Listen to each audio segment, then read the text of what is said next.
Problem 5 দেখেন, এটা হচ্ছে ওভারড্রাফট রিলেটেড।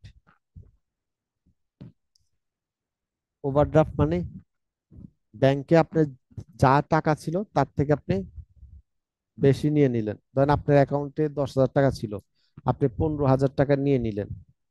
তো এখানে বলা হবে 5,000 টাকা হচ্ছে ওভারড্রাফট। আপনার অ্যাকাউন্টে যা টাকা আছে তার থেকে আপনি বেশি নিলেন। তো তার মানে ওই যতটুকু অতিরিক্ত নিলেন সেটা হচ্ছে ওভারড্রাফট, মানে অতিরিক্ত উত্তোলন। তো এইটা ওই টাইপের বুঝবেন কিভাবে, ওভারড্রাফটের অঙ্ক বুঝবেন কিভাবে, প্রশ্নে বলা থাকবে। এই যে যেমন এখানে যেতে বলা রয়েছে, the bank statement as on December 31, 2019 showed an overdraft of টাকা 1782।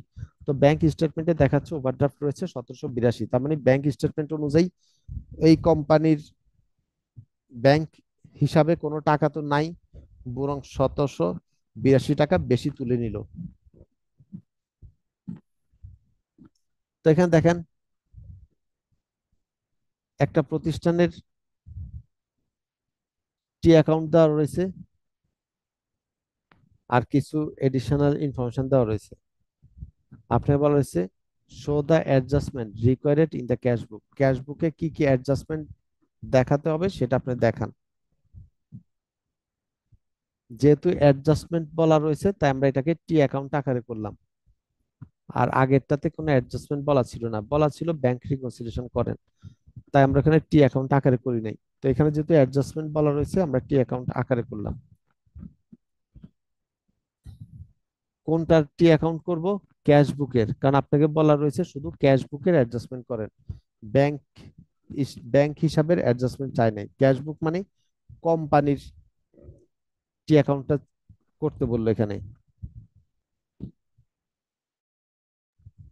তো আমরা বাম পাশে ডেবিট ডান পাশে ক্রেডিট বসালাম।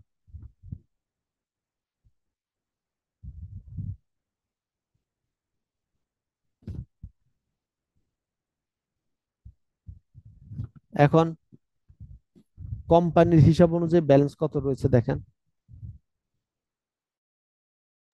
কোম্পানির টি অ্যাকাউন্ট দেওয়া রয়েছে এখানে। ব্যালেন্স সিএফ যেটা সেটা হচ্ছে ক্লোজিং ব্যালেন্স। সিএফ বলতে বোঝায় ক্যারিড ফরওয়ার্ড, এটা হচ্ছে ক্লোজিং ব্যালেন্স কোম্পানির হিসাব অনুযায়ী। আর এখানে বিএফ হচ্ছে, বিএফ মানে ব্রড ফরওয়ার্ড, এটা হচ্ছে ওপেনিং ব্যালেন্স। তো কোম্পানির ক্লোজিং ব্যালেন্স কত? 554। আর ব্যাংক হিসাবে কত? -1782। তো দেখেন কোম্পানির হিসাবে রয়েছে 554 টাকা, আর ব্যাংকের হিসাবে কোম্পানির তো কোনো টাকা নাই, আরো 1782 টাকা বেশি নিয়ে নিল। তার মানে দেখেন দুইজনের হিসাবে গরমিল। তো আমরা এই দুইটা ব্যালেন্সকে কারেকশন করব। তো কোম্পানির ক্লোজিং ব্যালেন্স কত? 554। তার মানে এই টাকাটা তো সঠিক নেই, এটাকে কারেকশন করতে হবে। তো এটা আমরা টি অ্যাকাউন্টে নিয়ে আসলাম, ব্যালেন্স বিএফ। আপনি যখন এক অ্যাকাউন্ট থেকে আরেক অ্যাকাউন্টে টাকা ট্রান্সফার করবেন, সিএফটা হয়ে যায় বিএফ, ক্লোজিং ব্যালেন্সটা আমরা ওপেনিং ব্যালেন্স হিসেবে লিখি। কারণ এই ব্যালেন্সটাকে তো আমরা কারেকশন করব, কারেকশন করে নতুন ব্যালেন্স পাবো, ওইটাই হবে ক্লোজিং ব্যালেন্স। এই জন্য আপনি যেটা সিএফ থাকে সেটাকে যখন এক হিসাব থেকে আরেক হিসাবে ট্রান্সফার করেন সেটা হয়ে যাবে বিএফ, মানে বিগিনিং ব্যালেন্স হয়ে যাবে। তো আমরা এখানে বিএফ এ বসালাম কারণ এই ফিগারটাকে কারেকশন করব। তার মানে এটা সঠিক ফিগার না। দেখেন সিএফ আমরা বের করলাম, এইটাই হবে সঠিক ফিগার। তো এখন ব্যাংক ব্যাংকের হিসাবগুলো আমরা আনবো না, এখানে কোম্পানির হিসাবগুলো আনবো, যেহেতু আপনাকে কোম্পানির অ্যাডজাস্টমেন্ট তৈরি করতে বললো। কোম্পানি যেগুলো যোগ করতে হবে সেগুলো আমরা ডেবিট আনবো, আর কোম্পানি যেগুলো মাইনাস করতে হবে সেগুলো ক্রেডিট আনবো, কারণ আমরা জানি অ্যাসেট বাড়লে ডেবিট, কমলে ক্রেডিট। এখানে বলা রয়েছে ব্যাংক সার্ভিস চার্জ 136 টাকা ওই যে কেটে নিল, যেটা ব্যাংক স্টেটমেন্টে দেখানো রয়েছে কিন্তু কোম্পানি ক্যাশ বুকে দেখানো নাই। তার মানে এখন কোম্পানি এটা দেখাবে। সার্ভিস চার্জ কাটলো, টাকাটা কমে গেল, মাইনাস করা হবে, যেহেতু টাকাটা কেটে ফেললো মাইনাস করা হবে। তো আমরা জানি অ্যাসেট কমলে ক্রেডিট, তো দেখেন ক্রেডিটে বসালাম ব্যাংক সার্ভিস চার্জ 136 টাকা।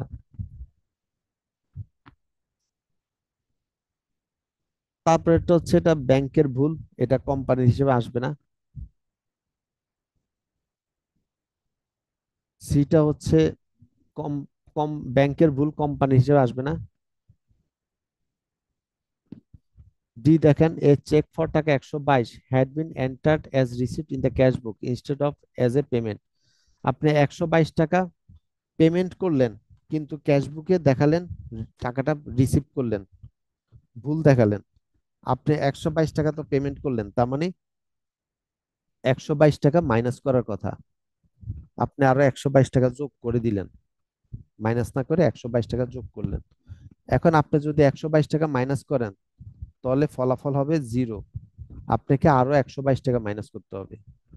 তার মানে আপনাকে দ্বিগুণ টাকা মাইনাস করতে হবে, কারণ একবার যদি 122 টাকা মাইনাস করেন, আগে যোগ করছিলেন আর এখন মাইনাস, কাটাকাটি করে জিরো হবে।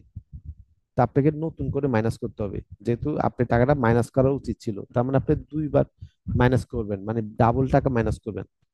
তাই আমরা এখানে দেখেন 244 টাকা মাইনাস করলাম, মাইনাস মানে ক্রেডিট করলাম, error in payment of cheque.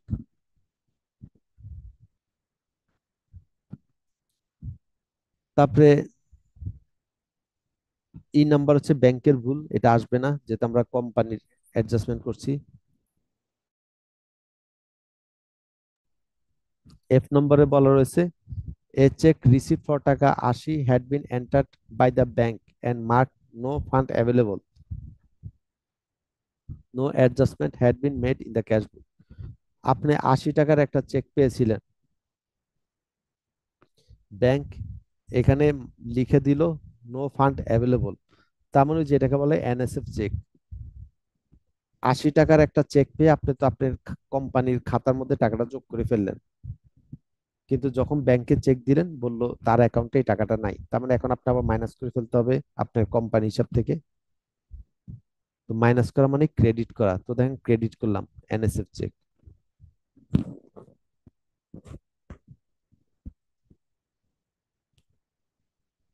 তারপরে G number, all dividend receivable আর credited directly to the bank account during December.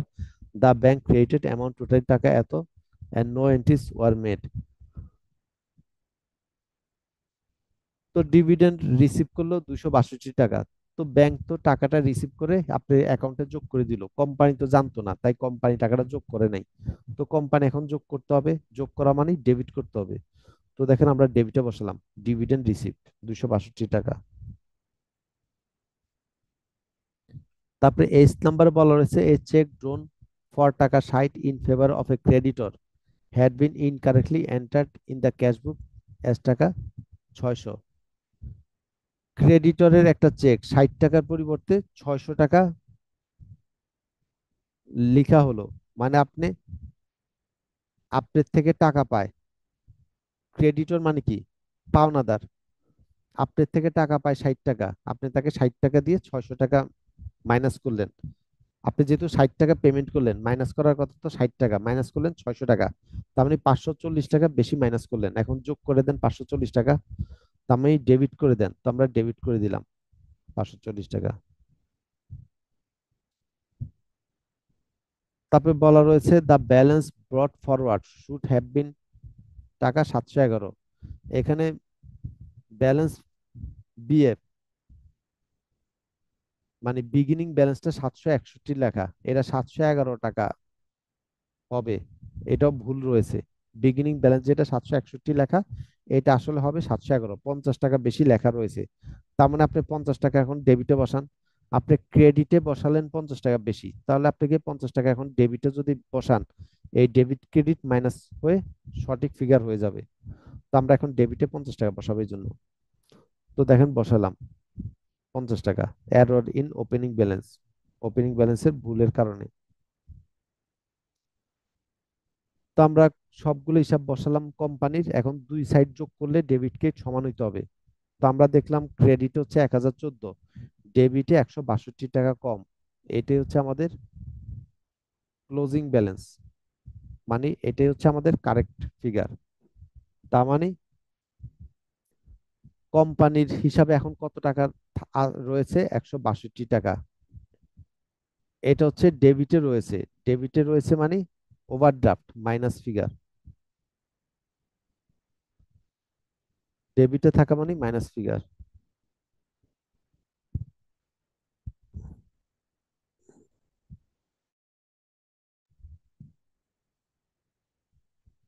কারণ আমরা জানি কি, ক্রেডিট সাইড হচ্ছে রেভিনিউ, ডেবিট সাইড হচ্ছে এক্সপেন্স। তো ডেবিটে রয়েছে মানে আপনার খরচ বেশি, রেভিনিউ থেকে খরচ বেশি। তো তার মানে এটা হচ্ছে আপনার মাইনাস ফিগার। তার মানে আপনার ওভারড্রাফট কত? 162 টাকা। কোম্পানির হিসাব অনুযায়ী আসলে ওভারড্রাফট তার মানে রয়েছে 162 টাকা। এখন 2 নম্বরে বলা রয়েছে ব্যাংক রিকনসিলিয়েশন স্টেটমেন্ট তৈরি করেন। তো এখন আপনি শুধুমাত্র ব্যাংক রিকনসিলিয়েশন স্টেটমেন্টে কোম্পানির হিসাব আর কারেকশন করা লাগবে না, শুধু ব্যাংকের হিসাবটা কারেকশন করবেন। কারণ কোম্পানির হিসাব কিন্তু আমরা এই যে 1 নাম্বার অপশনে কারেকশন করে ফেললাম, ওই যে অ্যাডজাস্টমেন্ট এন্ট্রি দিলাম। তো আমরা জানি ব্যাংক রিকনসিলিয়েশনে কোম্পানি আর ব্যাংক দুইটার হিসাবটাকে কারেকশন করা হয়। তো আমরা যেহেতু 1 নাম্বারে কোম্পানির হিসাব কারেকশন করলাম, আপনি এখন 2 নাম্বারে কোম্পানির হিসাব আর বসাতে হবে না, ব্যাংক রিকনসিলিয়েশন করবেন। এখন ব্যাংকেরটাকে কারেকশন করেন। তো balance as per bank statement দেওয়া রয়েছে 1782 টাকা, ওভারড্রাফট মানে মাইনাস ফিগার, তাই মাইনাস দিলাম। এখন বিতে বলা রয়েছিল ওই যে আমরা এখন কোম্পানির হিসাব আর আনবো না, ব্যাংকের হিসাব আনবো, যেহেতু ব্যাংকেরটা কারেকশন করব। তো বলা রয়েছে চেক ড্রোন অ্যামাউন্টিং টাকা 267 had not been presented to the bank for payment. 267 টাকার একটা চেক রয়েছে পেমেন্ট করার জন্য, কিন্তু ব্যাংকের চেকটা এখনো দেওয়া হয় নাই। তো ব্যাংকে যেহেতু এখনো চেকটা দেন নাই, ব্যাংক তো পেমেন্ট করে নাই, তো এখন পেমেন্ট করতে হবে। ব্যাংক এখন পেমেন্ট করে দিবে, তবেই তো কারেকশন হয়ে যায়। তো দেখেন আমরা লিখলাম আনপ্রেজেন্টেড চেক, লেস করলাম 267 টাকা, যেহেতু চেকটা প্রেজেন্ট করে নাই তাই আনপ্রেজেন্টেড চেক।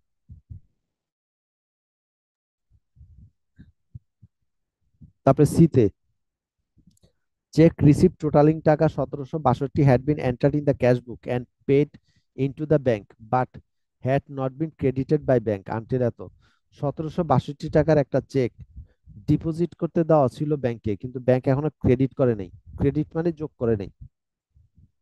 মনে রাখবেন ব্যাংকের ক্রেডিট মানে যোগ করা, আর কোম্পানির ক্রেডিট মানে বিয়োগ করা। ব্যাংকের সাথে কোম্পানির হিসাব হচ্ছে বিপরীত। ব্যাংক ডেবিট করা মানে মাইনাস করা, আর কোম্পানি ডেবিট করা মানে যোগ করা। একইভাবে ব্যাংক ক্রেডিট করা মানে যোগ করা, ব্যাংক ডেবিট করা মানে মাইনাস করা। তো এখানে ক্রেডিট করতে বলা ছিল ব্যাংকে 1782 টাকা, মানে যোগ করতে বলা ছিল, কিন্তু ব্যাংক এখনো যোগ করে নাই। এটাকে আমরা কি বলি? Deposit in transit. যে টাকাটা ব্যাংক যোগ করার কথা এখনো করে নাই সেটাকে ডিপোজিট ইন ট্রানজিট বলে। তো এটা আমরা ব্যাংকে যোগ করব। তো দেখেন যোগ করলাম ডিপোজিট ইন ট্রানজিট 1782 টাকা।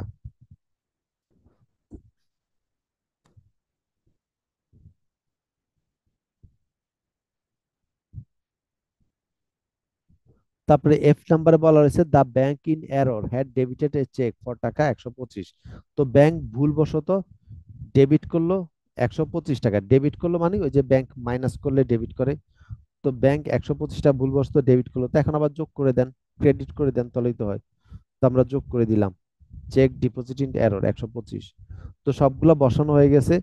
এখন এটাকে যোগ বিয়োগ করলে আমরা দেখছি মাইনাস ফিগার হয় 162। তার মানে অ্যাডজাস্টেড ব্যালেন্স কত? ওভারড্রাফট আসলো 162। তো দেখেন এখন কোম্পানির হিসাবে ওভারড্রাফট আসলো 162 টাকা, ব্যাংকের হিসাবে আসলো 162 টাকা ওভারড্রাফট। তার মানে এখন রিকনসিলিয়েশন হয়ে গেল। প্রবলেম 7 দেখি।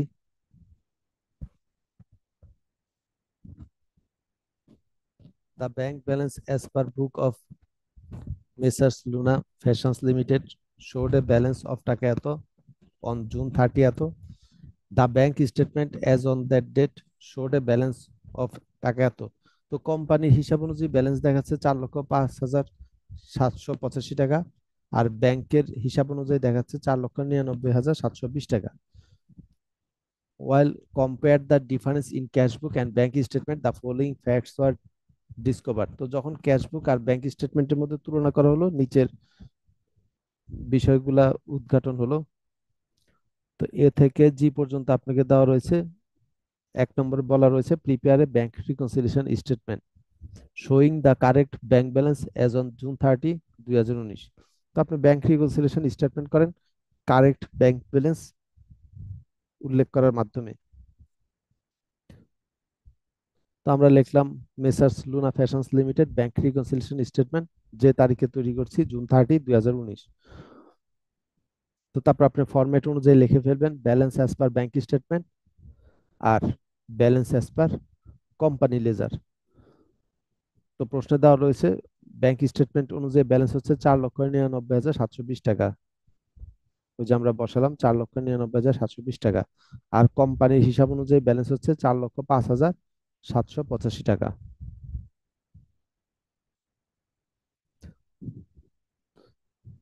তারপরে আপনি অ্যাড লিখে দুইটার মতো ঘর রাখবেন, লেস লিখে দুইটার মতো ঘর রাখবেন। আবার কোম্পানি ব্যালেন্সের ক্ষেত্রে অ্যাড লিখে কয়েকটা ঘর রাখবেন, লেস লেখেও কয়েকটা ঘর রাখবেন। ব্যাংক স্টেটমেন্টের ক্ষেত্রে দুইটা করে ঘর রাখলে হয়, কারণ ব্যাংকের ভুল দুইটার বেশি সাধারণত থাকে না। আর কোম্পানির ক্ষেত্রে সাধারণত 3-4টা করে রাখবেন, কারণ কোম্পানির ক্ষেত্রে একটু বেশি ভুল থাকে।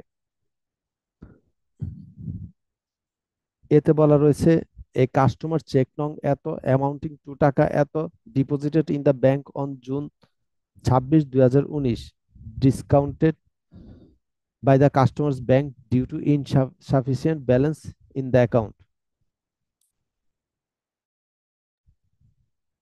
একটা কাস্টমার চেক 15,000 টাকার, যেটা ডিপোজিট করা হয়েছিল,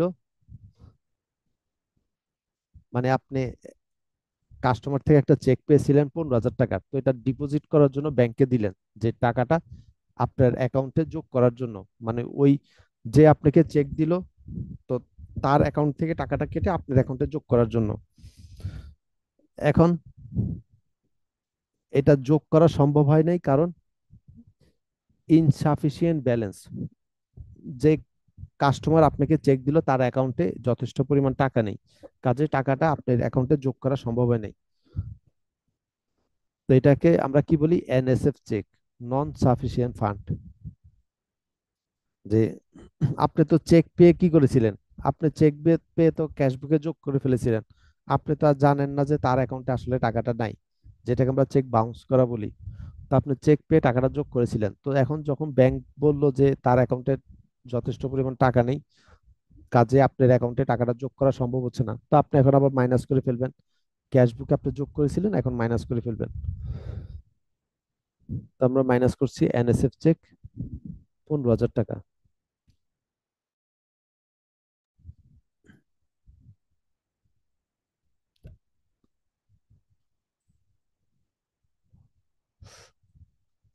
B number, an amount of টাকা এত credited by bank on account of interest for the period।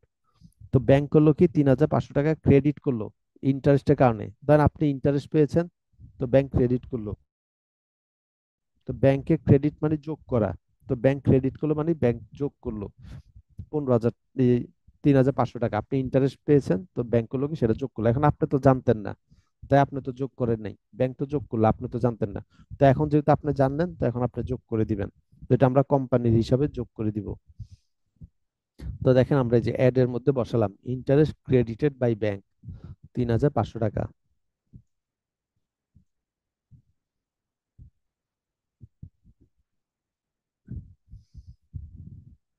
তারপরে সি, চেক নং এত এন্ড এত ফর টোটাল অফ টাকা এত entered in the cash book on the June এত given to the office bearer to deposit in the bank but erroneously kept in his pocket up to এত। তা আপনি করলেন কি, দুইটা চেক, টোটাল হচ্ছে 8,900 টাকার, এটা ব্যাংকে টাকাটা ডিপোজিট করার জন্য আপনি অফিস বিয়ারারকে পাঠালেন, যে চেকটা নিয়ে ব্যাংকে দেওয়ার জন্য, আপনার অ্যাকাউন্টে টাকাটা যোগ করার জন্য। কিন্তু সে করলো কি, ভুলে তার পকেটে চেকটাকে রেখে দিল, মানে ব্যাংকে এটা দেওয়ার কথা তার মনে ছিল না। কত তারিখ পর্যন্ত, জুলাই 2 তারিখ পর্যন্ত। তো আমরা ব্যাংক রিকনসিলিয়েশন করছি জুন 30 তারিখে। তা সে জুলাই 2 তারিখ পর্যন্ত এটা পকেটে রেখে দিল। তার মানে আমরা যখন ব্যাংক রিকনসিলিয়েশন করছি তখন পর্যন্ত টাকাটা যোগ করা হয় নাই। তো এখন আমরা এটা এটা ব্যাংক যোগ করবে। আপনি তো টাকাটা আপনার ক্যাশ বুকে যোগ করলেন, তো ব্যাংকে যেহেতু দিলেন চেকটা নিয়ে ব্যাংকে দেওয়ার জন্য, আপনার অ্যাকাউন্টে টাকাটা যোগ করার জন্য, তো ব্যাংকে যেহেতু চেকটা এখনো দেওয়া হয়নি, ব্যাংকটা এখনো যোগ করে নাই, তো এখন যোগ করে দিবে। যেহেতু এখন জানতে পারলেন যে ব্যাংকে চেকটা দেওয়া হয়নি, তো আপনি এখন ব্যাংকটা চেকটা ব্যাংকে দিয়ে টাকাটা যোগ করে ফেলবেন। তো এটা হচ্ছে আউটস্ট্যান্ডিং লজমেন্ট। তো আপনি যে আউটস্ট্যান্ডিং লজমেন্ট লিখতে হবে তা না, তো আপনি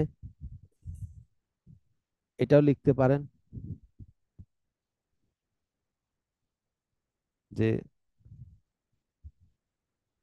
আনপ্রেজেন্টেড চেক, এটাও বসাইতে পারেন। তো আউটস্ট্যান্ডিং লজমেন্ট যে বসাইতে হবে তা না। হ্যাঁ, ডিপোজিট ইন ট্রানজিট লিখেছি যেটা আমরা, সেটাও তো লেখা যাবে না, তাই না? না, এটাকে ডিপোজিট ইন ট্রানজিট লেখা যায় না। ডিপোজিট ইন ট্রানজিট হচ্ছে আপনি ব্যাংকে টাকা দিলেন কিন্তু ব্যাংক এখনো যোগ করে নাই, এটা হচ্ছে ডিপোজিট ইন ট্রানজিট, মানে যেটা প্রসেসিং এ রয়েছে। এটাতে আপনি ব্যাংকে চেকটা দেনই নাই। যদি ব্যাংকে চেকটা দিতেন, ব্যাংক এখনো টাকাটা যোগ করে নাই, তাহলে এটাকে লিখতাম ডিপোজিট ইন ট্রানজিট। তো আপনি এখনো ব্যাংকে চেকটা দেনই নাই, এটা হচ্ছে আনপ্রেজেন্টেড চেক, ব্যাংকে এখনো প্রেজেন্টই করেন নাই। বা আউটস্ট্যান্ডিং চেকও লিখতে পারেন, যে বকে আর কি। তা আউটস্ট্যান্ডিং চেক মূলত আমরা কোনটাকে বলি?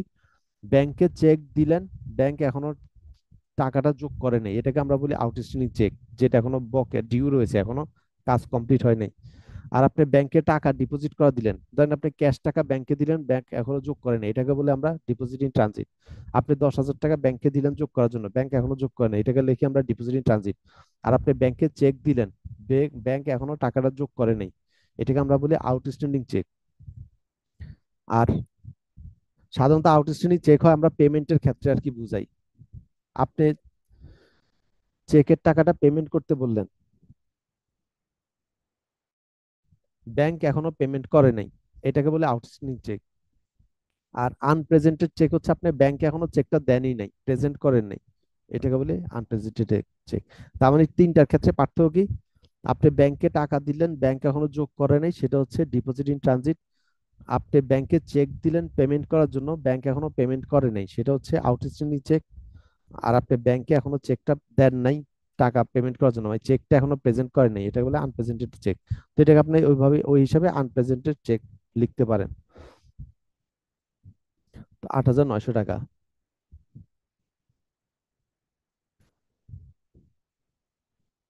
তারপরে D, bank account debited by the amount of টাকা 365 for bank charges on collection of cheques and remittance. ধরেন আপনার হয়ে ব্যাংক কিছু চেক এবং রেমিটেন্স কালেক্ট করলো, তার জন্য ব্যাংক সার্ভিস চার্জ কাটলো 365 টাকা। তো ব্যাংক তো আপনার অ্যাকাউন্ট থেকে চার্জটা কেটে ফেললো, মাইনাস করে ফেললো, আপনি তো জানতেন না যে ব্যাংক সার্ভিস চার্জ কাটলো, তাই আপনি তো মাইনাস করেন নাই। তো এখন যেহেতু জানলেন, এখন মাইনাস করবেন। তো এটা আমরা ক্যাশ বুক থেকে মাইনাস করব। তো দেখেন ব্যাংক সার্ভিস চার্জ মাইনাস করলাম, এই যে লেস।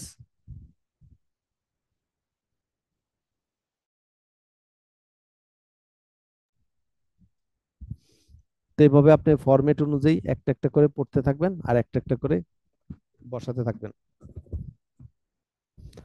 তারপরে E number, an amount of টাকা 95,000 transferred by a customer on June 29, 2019 from Khulna to settlement of invoice নং এত dated May 25, 2019। The intimation has not been reached to the cashier as yet. তো 95,000 টাকা transfer করা হলো একটা invoice settle করার জন্য। তো সেটা মানে ক্যাশিয়ার এখন পর্যন্ত জানে না বিষয়টা। তো ক্যাশিয়ার যেহেতু জানে না, তো ক্যাশিয়ার টাকাটা যোগ করে নাই।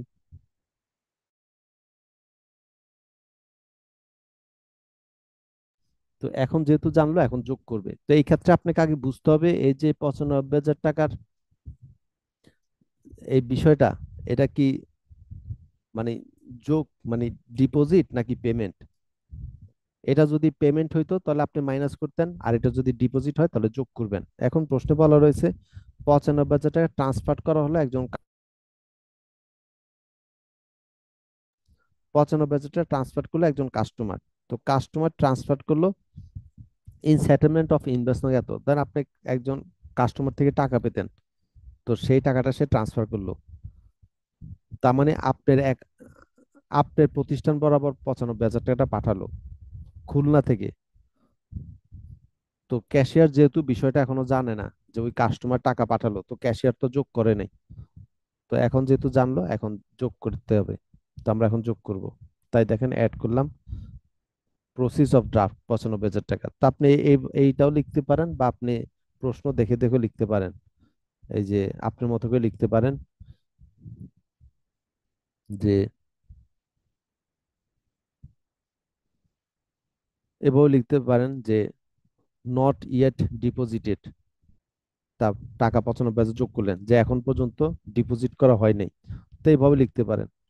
আপনি মোট কথা মেন এখান ক্ষেত্রে হচ্ছে টাকার পরিমাণটা। ল্যাঙ্গুয়েজ আপনি এটাই লিখতে হবে তা না, প্রশ্ন দেখে দেখে আপনি আপনার মতো করে ল্যাঙ্গুয়েজ লিখতে পারবেন। তারপরে F number, the following cheques were issued by company not yet presented to the bank for payment. এই চেকগুলা কোম্পানি ইস্যু করলো, এখনো পেমেন্ট করার জন্য ব্যাংকে প্রেজেন্ট করা হয় নাই। তো এটাকে আমরা আনপ্রেজেন্টেড চেক বলি, ব্যাংকে এখনো প্রেজেন্ট করেন নাই। তো এটাকে লিখলাম আনপ্রেজেন্টেড চেক। টোটাল হচ্ছে 54,700 টাকা লেস, যেহেতু পেমেন্ট চেক তাই এটা মাইনাস। G number, as per standing order bank is paying টাকা 35,000 to mister Rahim on the last working day of every month which has not been recorded by the cashier. তো ব্যাংকে বলে দেওয়া আছে, এই প্রতিষ্ঠান ব্যাংকে বলে দিয়ে রাখলো যে রহিমকে, মানে রহিমের অ্যাকাউন্টে প্রতি মাসে 35,000 টাকা করে ট্রান্সফার করে দেওয়ার জন্য। ধরেন রহিম এই প্রতিষ্ঠান থেকে টাকা পায়, তো প্রতি মাসে মাসে 35,000 টাকা করে তার অ্যাকাউন্টে ট্রান্সফার করে দেওয়ার জন্য।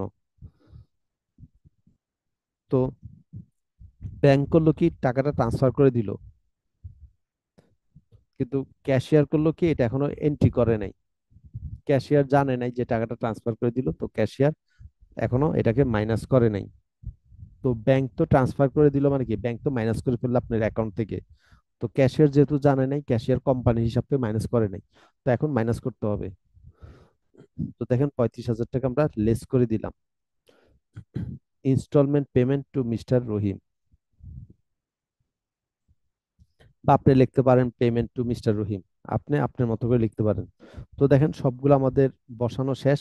এখন আমরা ব্যাংক ব্যালেন্স গুলা যোগ বিয়োগ করলে পাই অ্যাডজাস্টেড ব্যালেন্স 4,53,920 টাকা। আবার কোম্পানির হিসাবগুলো আমরা যোগ বিয়োগ করলে পাই 4,53,920 টাকা। তো দুইটার ব্যালেন্স সমান, তার মানে আমাদের ব্যাংক রিকনসিলিয়েশন ঠিক আছে।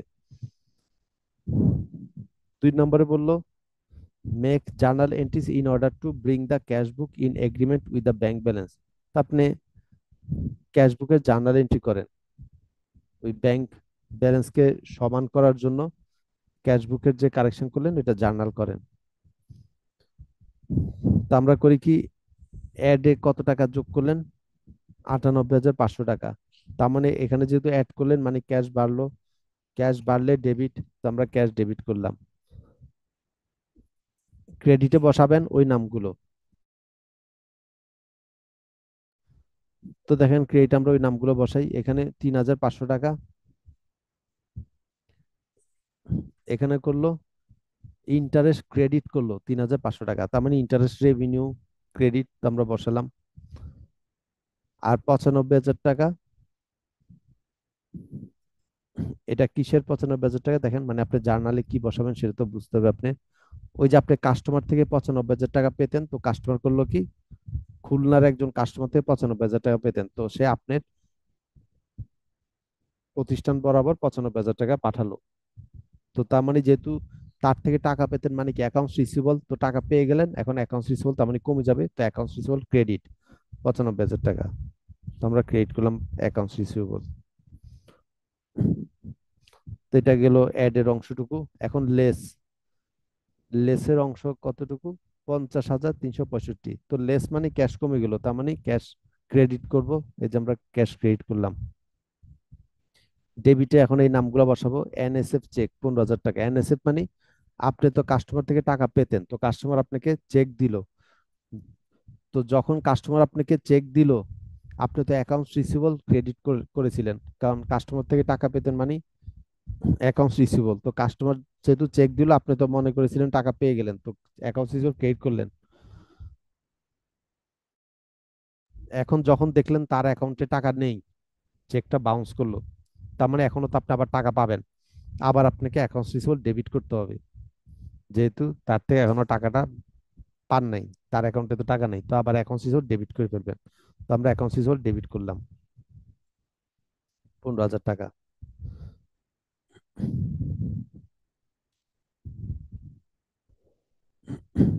তারপর হচ্ছে এখানে ব্যাংক সার্ভিস চার্জ 365 টাকা। তো আমরা ব্যাংক সার্ভিস চার্জ ডেবিট করলাম 365। হাসছি। তারপরে 35,000 টাকা ইনস্টলমেন্ট পেমেন্ট টু মিস্টার রহিম। রহিম আপনার থেকে টাকা পায়, তো আপনি 35,000 টাকা করে আর কি তাকে পেমেন্ট করছেন। তো এখানে মিস্টার রহিম আমরা ডেবিট করলাম, আপনি অ্যাকাউন্টস পেয়েবলও ডেবিট করতে পারেন। যেহেতু মিস্টার রহিম টাকা পায় মানে কি অ্যাকাউন্টস পেয়েবল ক্রেডিট লাইবিলিটি, তো তার টাকা পরিশোধ করছেন মানে এতটুকু লাইবিলিটি কমে গেল 35,000 টাকা। তো আপনি এখানে অ্যাকাউন্টস পেয়েবলও ডেবিট করতে পারেন। তো আমাদের এইগুলো জার্নালটা, তো দেখে রাখবেন অঙ্কটা। প্রবলেম 7।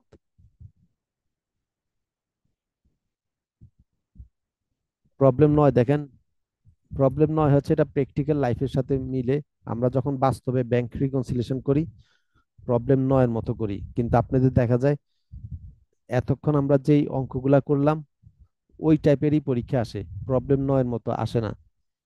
এতক্ষণ যেই ব্যাংক রিকনসিলিয়েশন করলাম ওই ধরনেরই আসে, কিন্তু আপনি যখন বাস্তবে কাজ করবেন প্রবলেম 9 এর মতোই দেখা যায় বাস্তবে কাজ করা হয়।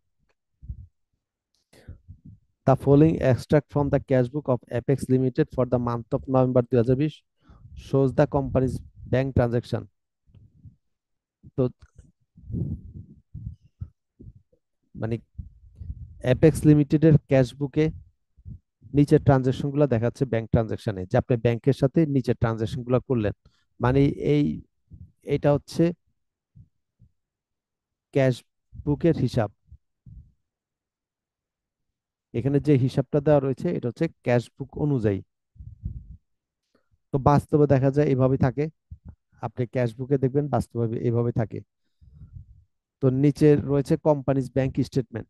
তো ওই একই সময় কোম্পানির ব্যাংক স্টেটমেন্টে দেখাচ্ছে এই ট্রানজাকশন গুলো।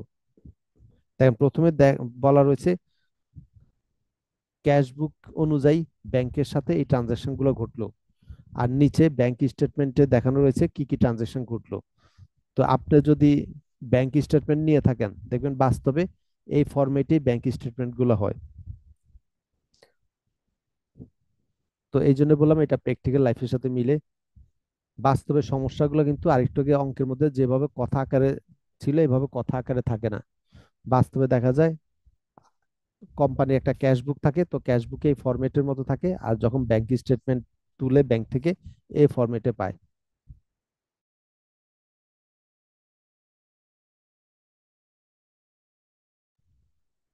তাই বলা হয়েছে reconcile the balances shows in the cash book and bank statement. তো ক্যাশ বুক আর ব্যাংক স্টেটমেন্টের ব্যালেন্সটাকে আপনি রিকনসিলিয়েশন করেন, মানে ব্যাংক রিকনসিলিয়েশন তৈরি করেন। তো এখানে কি কি সমস্যা সেগুলো বলা নাই, আপনাকে খুঁজে খুঁজে বের করে সমাধান করতে হবে। তো আমরা তৈরি করছি Apex limited bank reconciliation statement for the month of November 2020।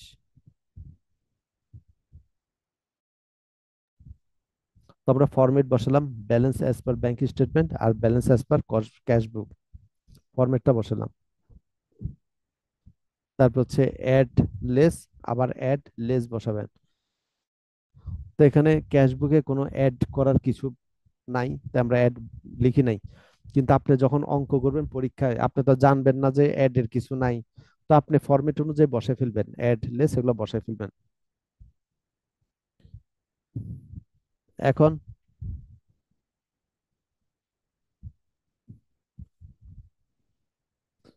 Bank balance কত আর ক্যাশ বুকের ব্যালেন্স কত। এখানে ক্যাশ বুকের সিএফ, সিএফ মানে ক্লোজিং ব্যালেন্স, আর বিএফ মানে হচ্ছে ওপেনিং ব্যালেন্স। তো ক্যাশ বুক অনুযায়ী ক্লোজিং ব্যালেন্স রয়েছে 20,000 টাকা, তার মানে ক্যাশ বুক অনুযায়ী তাদের নিকট ব্যালেন্স রয়েছে, মানে ব্যাংকে ব্যালেন্স থাকার কথা হচ্ছে 20,000 টাকা। তো আমরা এটা বসালাম, ব্যালেন্স অ্যাজ পার ক্যাশ বুক 20,000 টাকা। আর ব্যাংক স্টেটমেন্ট অনুযায়ী ব্যালেন্স রয়েছে কত, 14,000 টাকা। এই যে শেষের ব্যালেন্সটাই, ব্যাংক স্টেটমেন্ট অনুযায়ী ব্যালেন্স রয়েছে 14,000 টাকা, এটা ক্রেডিট ব্যালেন্স। তো ক্রেডিট মানে এই টাকাটা ডিপোজিট রয়েছে অ্যাকাউন্টে। আর যদি এটা ডেবিট লেখা থাকতো, তার মানে এটা মাইনাস ফিগার বিবেচনা করতেন, মানে তার অ্যাকাউন্টে তো টাকা নেই, উল্টা 14,000 টাকা বেশি নিয়ে নিল, যেটাকে আমরা ওভারড্রাফট বলি। তো প্রশ্ন যদি আপনি ব্যাংক স্টেটমেন্ট যখন তুলবেন যদি দেখেন ডেবিট করা, বুঝবেন এটা ওভারড্রাফট, মানে বেশি নিয়ে নিলেন এই টাকাটা। আর যদি ক্রেডিট করা, তার মানে বুঝবেন এই টাকাটা ডিপোজিট রয়েছে। তো যেহেতু এখানে ক্রেডিট, তার মানে টাকাটা ডিপোজিট রয়েছে ব্যাংক স্টেটমেন্ট অনুযায়ী 14,000 টাকা। তো আমরা বসালাম 14,000 টাকা। তো এখন দেখেন দুইজনের হিসাবে কিন্তু গড় মিল, ব্যাংক স্টেটমেন্ট অনুযায়ী 14,000 টাকা রয়েছে, আর কোম্পানির হিসাব অনুযায়ী থাকার কথা 20,000 টাকা। দেখেন এটাকে আমরা কারেকশন করব।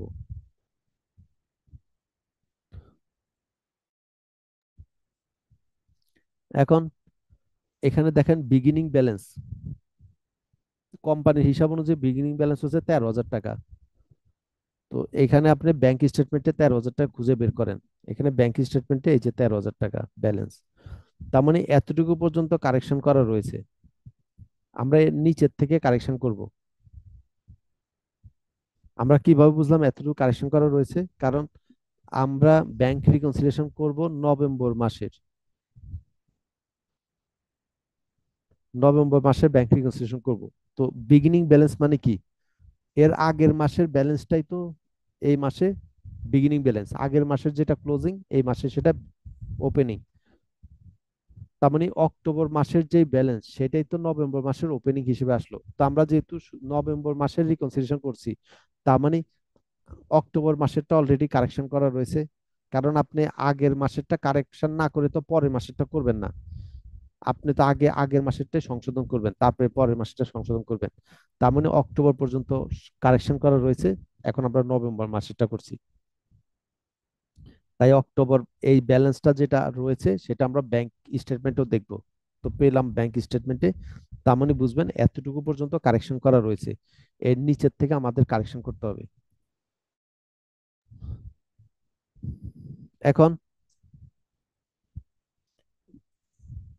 বাম সাইড এটা হচ্ছে ডেবিট, ডান সাইড এটা হচ্ছে ক্রেডিট। এখন ক্যাশ বুকে যেটা ডেবিট রয়েছে ব্যাংকে সেটা ক্রেডিটে থাকবে, আবার ক্যাশ বুকের যেটা ক্রেডিটে রয়েছে ব্যাংকের সেটা ডেবিটে থাকবে, কারণ ব্যাংকের সাথে কোম্পানির হিসাব হচ্ছে বিপরীত। ব্যাংক যেটাকে ডেবিট করে কোম্পানি সেটাকে ক্রেডিট করে। এই জন্য অনেকে দেখা যায় কোম্পানি থেকে চাকরি ছেড়ে যখন ব্যাংকে জয়েন করে, অনেকে দেখা যায় জার্নাল গুলাকে ভুল করে থাকে, কারণ কোম্পানি যেটাকে ডেবিট করে ব্যাংক সেটা ক্রেডিট করে। তো দেখা যায় কোম্পানিতে দিয়েছিল ডেবিট, ব্যাংকে তো সেটা ক্রেডিট হবে, ওই ব্যাংকেও দেখা যায় সেটা ডেবিট করতেছে। আবার ব্যাংকের কেউ চাকরি ছেড়ে যখন কোম্পানিতে জয়েন করে তখন দেখা যায় ওই ভুলগুলোর সম্ভাবনা থাকে। কারণ ব্যাংক যেটাকে ক্রেডিট করে কোম্পানি তো সেটাকে ডেবিট করে। কারণ কোম্পানি যদি কোনো খরচ করে, কোম্পানি সেটাকে কি করে, কোম্পানি খরচ করলে সেটাকে ডেবিট হিসাবে দেখায়। আর ব্যাংক করে কি, ব্যাংকের ক্রেডিট মানে মনে করবেন জমা, আর ডেবিট মানে হচ্ছে খরচ। তো এখন ভাই সহজভাবে এভাবে বুঝেন, আপনি ধরেন ব্যাংকে 10,000 টাকা জমা রাখলেন, তাহলে আপনি জার্নালটা কি দিবেন, আপনি ব্যাংকে 10,000 টাকা জমা রাখলেন, আপনি সেটাকে অ্যাসেট হিসাবে ডেবিট করবেন। আর ব্যাংক করবে কি, সেটাকে লায়াবিলিটি হিসেবে ক্রেডিট করবে। আপনি যখন ব্যাংকে 10,000 টাকা জমা রাখলেন, আপনি এন্ট্রি দিবেন সেটাকে ডেবিট। তো আপনি জার্নাল দেখেন, কি জার্নাল দিচ্ছেন, আপনি জার্নাল দিবেন এরকম যে ধরেন 10,000 টাকা জমা রাখলেন আপনি ব্যাংকে, তার মানে আপনি আপনি ডেবিট করছেন এরকম, মানে ব্যাংক ডেবিট করবেন। তো আমরা এটাকে অ্যাসেট দেখাই যে আপনি অ্যাসেট আর কি ডেবিট করলেন।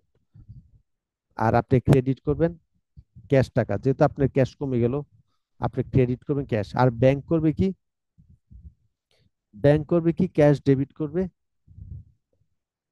লায়াবিলিটি ক্রেডিট করবে।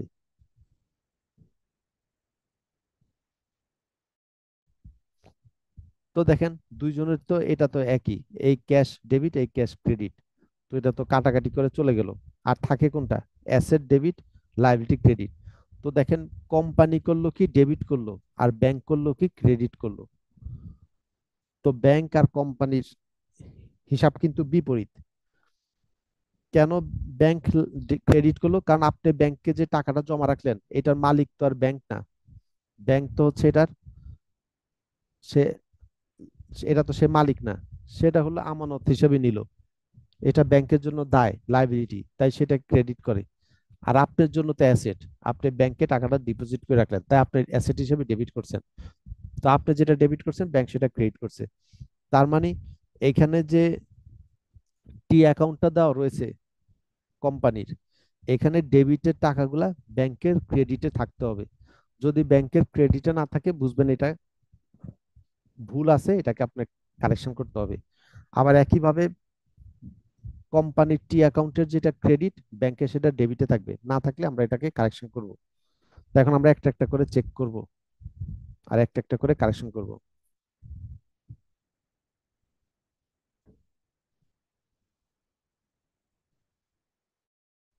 বাস্তবে এই কাজই করা হয়। দেখা যায় আপনি ব্যাংকের স্টেটমেন্টটা নিলেন আর কোম্পানির ক্যাশবুকটা নিলেন, তো তখন দেখে কোম্পানির ক্যাশবুকের ডেবিট ব্যাংকের ক্রেডিটে রয়েছে কিনা, না থাকলে তখন এটাকে কারেকশন করা হয়। আবার ব্যাংকের যেটা ডেবিট কোম্পানির ক্যাশবুকে সেটা ক্রেডিটে আছে কিনা, না থাকলে কারেকশন করা হয়। তো এখানে ডেবিটে রয়েছে 5,000 টাকা, ব্যাংকের ক্রেডিটে দেখেন ক্রেডিটও রয়েছে 5,000 টাকা। তার মানে এটা কারেকশন রয়েছে, এটাতে কোনো ভুল নাই। তো এটাতে টিক চিহ্ন দিয়ে দিলাম, এটাতে ভুল নাই। লসমেন্ট লেখা, এগুলো হচ্ছে সেলস রিলেটেড যেই চেক, এগুলাকে লসমেন্ট লেখে আর কি। তো এগুলা মানে প্র্যাকটিক্যালি যখন লেখে সেলস রিলেটেড চেক গুলাকে লসমেন্ট লেখে। তো এগুলা কনফিউশন হওয়ার কিছু নাই, আপনি মেন হচ্ছে টাকাটা দেখবেন। পরেরটা দেখেন 5,800 টাকা ডেবিটে রয়েছে, তার মানে ব্যাংকের এটা ক্রেডিটে থাকতে হবে। তো দেখেন ব্যাংকের ক্রেডিটে রয়েছে, তার মানে এটাও কারেকশন করা রয়েছে, এটাতে কোনো ভুল নাই।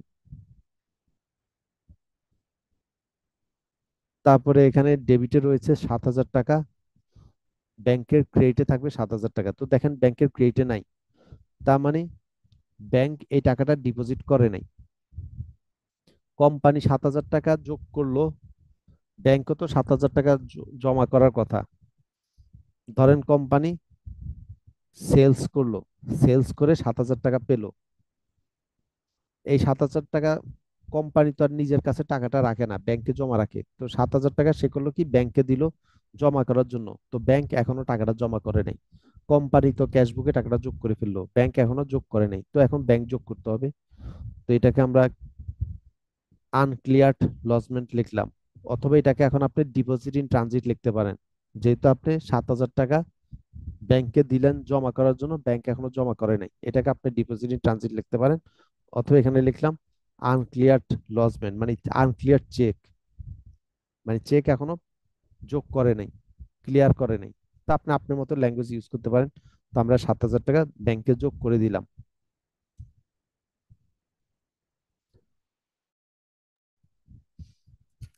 তারপরে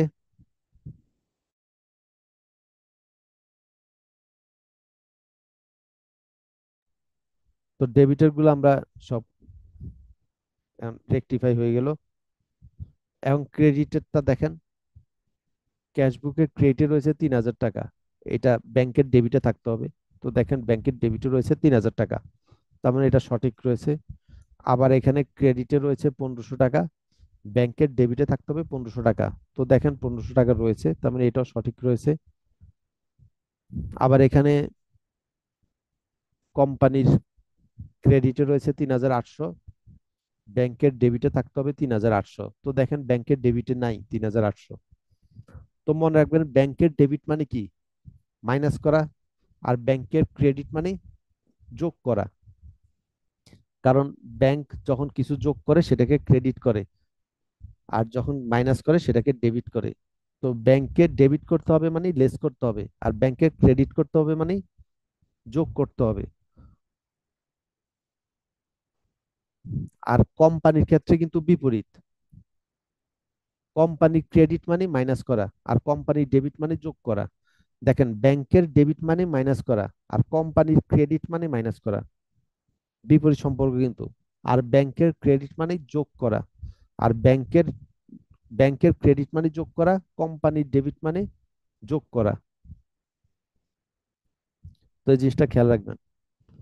তো এখন এই 3,800 তো কোম্পানির ক্রেডিটে রয়েছে, তার মানে এটা ব্যাংকের ডেবিটে থাকার কথা। তো ব্যাংকের ডেবিটে নাই, তো ব্যাংকের ডেবিট মানে কি, মাইনাস। তার মানে আপনি মাইনাস করবেন। তো দেখেন আমরা এখানে মাইনাস করে দিলাম 3,800 টাকা, আনপ্রেজেন্টেড চেক।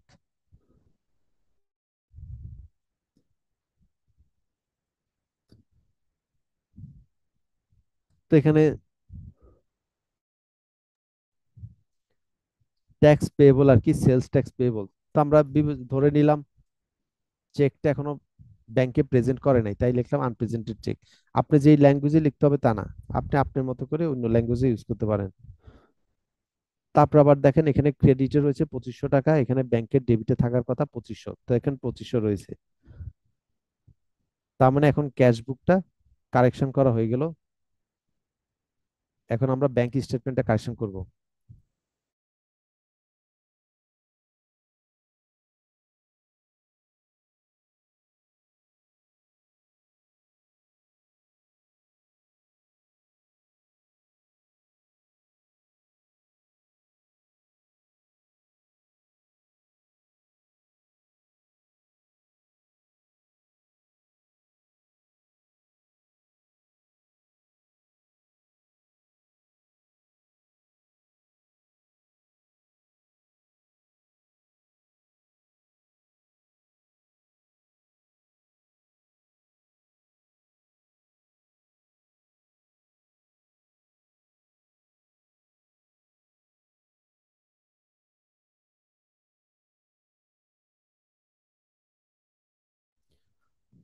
তাহলে আমরা ব্যাংক স্টেটমেন্টটা কারেকশন করি। এখন ব্যাংক স্টেটমেন্টের যেটা ডেবিট, সেটা ক্যাশবুকের ক্রেডিটে থাকতে হবে। তো আমরা এখানে দেখেন টিক চিহ্ন দিয়ে রেখেছিলাম, যে টিক চিহ্ন যেগুলো দিলাম মানে এগুলো আমরা কারেকশন করলাম। আর যেটাতে টিক চিহ্ন পড়ে নাই, তার মানে সেটা কারেকশন করা হয় নাই।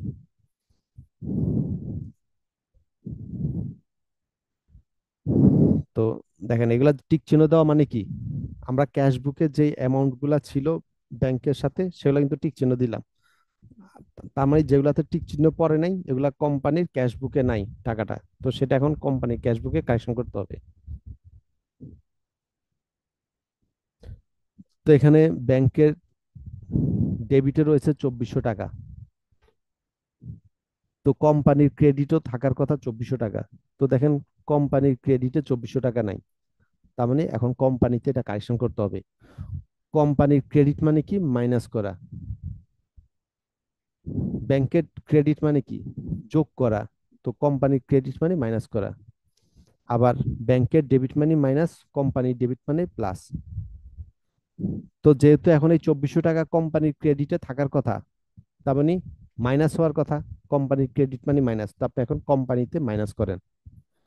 তাই দেখেন আমরা কোম্পানি হিসাবে লেস করে দিলাম ওই যে ইন্স্যুরেন্স 2,400 টাকা, ওইখানে বলা রয়েছে এটা ইন্স্যুরেন্স। এখন এটা কারেকশন হয়ে গেল। তো এগুলা সব কারেকশন হওয়া। এখন এটা শুধু কারেকশন বাকি, কারণ এটাতে টিক চিহ্ন পড়ে নাই। তো দেখেন, ব্যাংকের ডেবিটে রয়েছে 400, কোম্পানির ক্রেডিটও কিন্তু 400 টাকা থাকতে হবে। তো কোম্পানির ক্রেডিটে দেখেন 400 টাকা নাই, তার মানে কোম্পানি ক্রেডিট করে নেই 400। কোম্পানি ক্রেডিট মানে কি? মাইনাস। তার মানে কোম্পানি 400 টাকা মাইনাস করে নেই। তো এখন আমরা মাইনাস করব। কি নামে রয়েছে? Service charge. তো আমরা মাইনাস করি। দেখেন, ব্যাংক সার্ভিস চার্জ মাইনাস করলাম 400 টাকা। এখন দেখেন সবগুলা কারেকশন করা হয়ে গেল। এখন আমরা যোগ বিয়োগ করি। তাহলে আমরা অ্যাডজাস্টেড ব্যাংক ব্যালেন্স পেলাম 17,200 টাকা, আর অ্যাডজাস্টেড ক্যাশ ব্যালেন্স পেলাম কোম্পানির হিসাব অনুযায়ী 17,200। তো দেখেন দুইটা ব্যালেন্সই এখন সমান, তার মানে এখন অঙ্ক ঠিক আছে। তো এইভাবে ব্যাংক রিকনসিলিয়েশন করা হয়, কিন্তু এইভাবে পরীক্ষা আসে না। এতক্ষণ যেভাবে কথার মাধ্যমে সমস্যাগুলো ছিল, পরীক্ষা এভাবে কথার মাধ্যমে সমস্যাগুলো দেয়। তারপরে বলা রয়েছে ক্যাশ বুকের জার্নাল করেন। তো আমরা যে জার্নাল করলাম, এখানে লেস করলেন কত? 2800 টাকা। ক্যাশ লেস করলাম মানে কি? তো ক্যাশ কমে গেল। তো ক্যাশ কমলে কি হয়? ক্রেডিট। তো আমরা ক্যাশ ক্রেডিটে বসালাম 2800 টাকা। তো ডেবিটে বসাবো, এই যে 2400 টাকা ছিল কি? ইন্স্যুরেন্স। ইন্স্যুরেন্স এক্সপেন্স, এক্সপেন্স ডেবিটে বসে। আর ব্যাংক সার্ভিস চার্জ 400 টাকা, তো ব্যাংক সার্ভিস চার্জ 400 টাকা ডেবিট।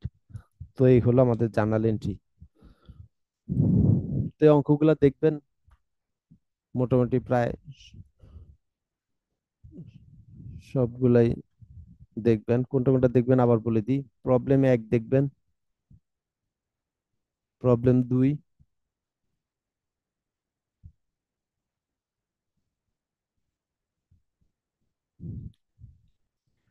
প্রবলেম 3 দেখে রাখতে পারেন, মাঝে মাঝে আইসিএম পরীক্ষা আসে প্রবলেম 3। এখানে সবগুলো আপনারা পারবেন, জাস্ট এই জিনিসটা আর কি মনে রাখবেন। এখানে সার্ভিস চার্জ, এই প্রশ্নে যে অ্যাকাউন্টটা দেওয়া রয়েছে, এখানে সার্ভিস চার্জ রয়েছে 100 টাকা। তো এই সার্ভিস চার্জটা আমরা এখানে সমাধানে নিয়ে আসলাম, যে ব্যাংক সার্ভিস চার্জ 100 টাকা। তো জাস্ট এই প্রশ্নটা মাঝে মাঝে আসে পরীক্ষায়। তো আসলে আপনার সবগুলো পারার কথা, শুধু এই একটাই দেখা যায় একটু ব্যতিক্রম টাইপের আর কি।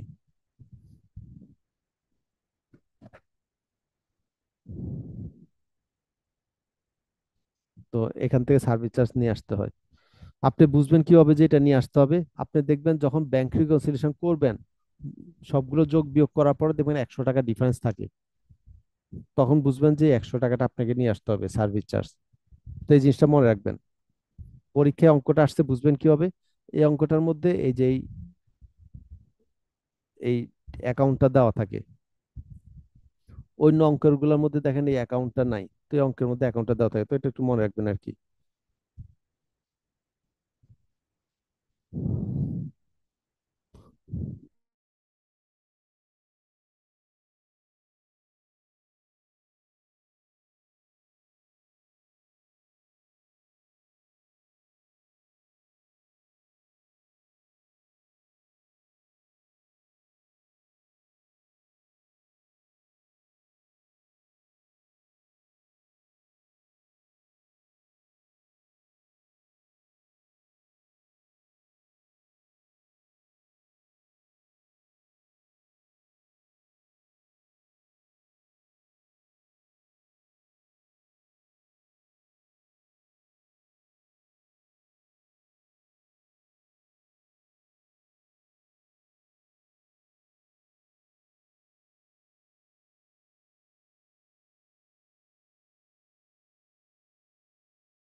তারপরে প্রবলেম 1 2 3, 5 6 7 8, এগুলো দেখতে পারেন। 9। তো এই কয়েকটা দেখবেন, আর এক্সারসাইজ থেকে দেখবেন এক্সারসাইজ 1, এগুলো সহজ, পারবেন। যেগুলো রিসেন্টলি আসলো সেগুলো আর কি। এক্সারসাইজ 6,